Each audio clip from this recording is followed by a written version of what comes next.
it's difficult trying to figure out how you can make a movie where the human gets killed in the end and the predator wins, right? That's the biggest challenge.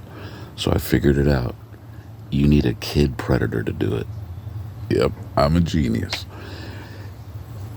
1715, which is where that musket comes from. That belongs to a pirate. Get this. A predator and his dad, this kid predator and his dad, come to the Caribbean and have a small island where they, well pretty big, big island, but they got a cave and they parked their ship in it.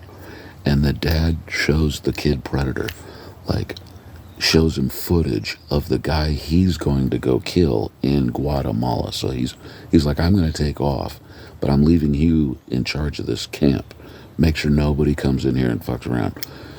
And he goes, and he even shows him pictures of the Native American guy that he wants to kill, and because they have all that, so he has footage, and he's like, son, that's the guy I'm gonna kill. That guy, that's the baddest dude. And the kid's like, right on. Anyway, the dad gets on the ship and leaves, goes to Guatemala. The kid is stuck watching this cave.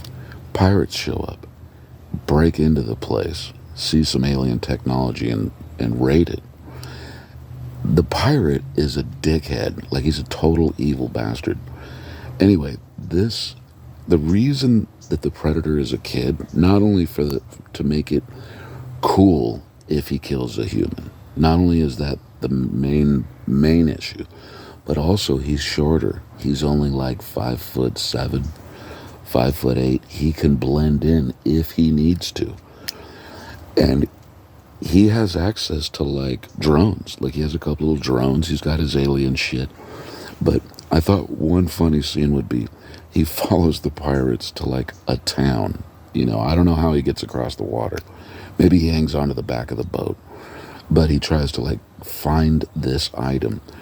And when they get to a port city, he tries to do normal predator shit that we would expect, which is he would use his invisibility and go rooftop to rooftop, right? But he accidentally falls through a roof and is like, oh, God damn it. Like, I got to figure this out. So he tries walking around the streets with invisibility and following the bad guys to their headquarters or whatever. And he's like, but he bumps into people and people are like, there's something here. And he has to run. And, people are throwing like beer bottles and shit at him. And he's like, okay, that doesn't work. So what if there was an illusion tech on his wrist that could give him the persona of a human? It looks shitty. It's like 2D, from different angles. Like if you get within 10 feet of him, you can tell he's not. It's something weird. But anyway, I'm just throwing in some extra tech for you if you want. But otherwise, he makes his way through this town and comes across the occasional bad guy. And he's never seen a human before. So he's clumsy, which I think would be funny. And he beats the shit out of some pirate dudes in his way. Anyway, it comes down to a showdown.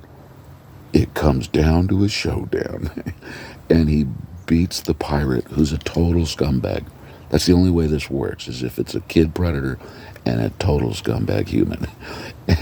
And just at the last minute, he like saves the day, kills that pirate, takes his gun, and gets the item back and returns back to the island where his dad meets up with him, and he's like, everything worked out, and he's like, everything was fine.